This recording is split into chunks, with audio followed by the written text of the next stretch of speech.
Hello guys, അപ്പോൾ ഈ പാത്രത്തിലിരിക്കുന്നത് എന്താ നിങ്ങൾക്കറിയാവോ? ഇതാണ് ദീപുണ്ട അല്ലെങ്കിൽ ലക്ഷദ്വീപുണ്ട. ഇത് കുറേ കാലങ്ങൾക്ക് മുമ്പ് ഞങ്ങൾക്ക് കുറച്ച് ലക്ഷദ്വീപിലുള്ള ഫ്രണ്ട്സ് ഉണ്ടായിരുന്നു. അപ്പോൾ അവരിങ്ങനെ നമ്മുടെ കേരളത്തിലെത്തുമ്പോൾ നമുക്കിങ്ങനെ ഈ ഒരു ലക്ഷദ്വീപുണ്ട കൊണ്ടു തരുമായിരുന്നു. പ്രത്യേകിച്ച് എന്തോ ഓലയിലൊക്കെ പൊതിഞ്ഞ് ഭയങ്കര വെറൈറ്റി ആയിട്ടുള്ള പാക്കേജൊക്കെയാണ്. കുറേ വർഷങ്ങൾക്ക് മുമ്പ് ഞങ്ങൾക്കിതിങ്ങനെ വല്ലപ്പോഴും ലക്ഷദ്വീപിൽ നിന്ന് എത്താറുള്ള ഞങ്ങളുടെ സുഹൃത്തുക്കളൊക്കെ ഇങ്ങനെ തരുമായിരുന്നു. കാലങ്ങൾ കുറേ കഴിഞ്ഞു.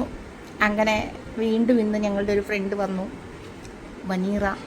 അപ്പോൾ ബനീറ വന്നപ്പോൾ കൊണ്ടുവന്നതാണ്. കാലങ്ങൾ എത്ര കഴിഞ്ഞിട്ടും ആ ലക്ഷദ്വീപ് ഉണ്ടയുടെ ഭംഗി അതേപോലെ കീപ്പ് ചെയ്തിട്ടുണ്ട്, ടേസ്റ്റും. അപ്പം ഇത് പരിചയമുള്ളവരൊക്കെ ഉണ്ടോ ഉണ്ടെങ്കിൽ ഒന്ന് മെസ്സേജ് അയക്കണം. ഇതൊക്കെ എനിക്ക് തോന്നുന്നു ഓരോ നാടിൻ്റെ ടേസ്റ്റാണെന്ന് തോന്നുന്നു. എനിക്ക് തോന്നുന്നു ഇത് കേരളത്തിലൊന്നും അങ്ങനെ ഇല്ല എന്നാണ് എൻ്റെ അറിവിലില്ല. ഞാനിത് മുമ്പ് കേരളത്തിൽ അല്ലെങ്കിൽ നമ്മുടെ നാട്ടിലൊന്നും ഇങ്ങനത്തെ ഒരു പാക്കേജിൽ ഈ ഒരു പ്രോഡക്റ്റ്, ഈ ഒരു പലഹാരം കണ്ടിട്ടില്ല. അപ്പോൾ ഓരോ നാട്ടിലും അതിൻ്റേതായ ടേസ്റ്റുണ്ട്, അതിൻ്റേതായ വിഭവങ്ങളുണ്ട്. അപ്പോൾ ഇത് കഴിച്ചിട്ടുള്ളവരും ഇതിഷ്ടമുള്ളവരും ഒക്കെ ഒന്ന് മെൻഷൻ ചെയ്യുക. നമുക്ക് മറ്റൊരു വീഡിയോയുമായിട്ട് വീണ്ടും കാണാം. Take care.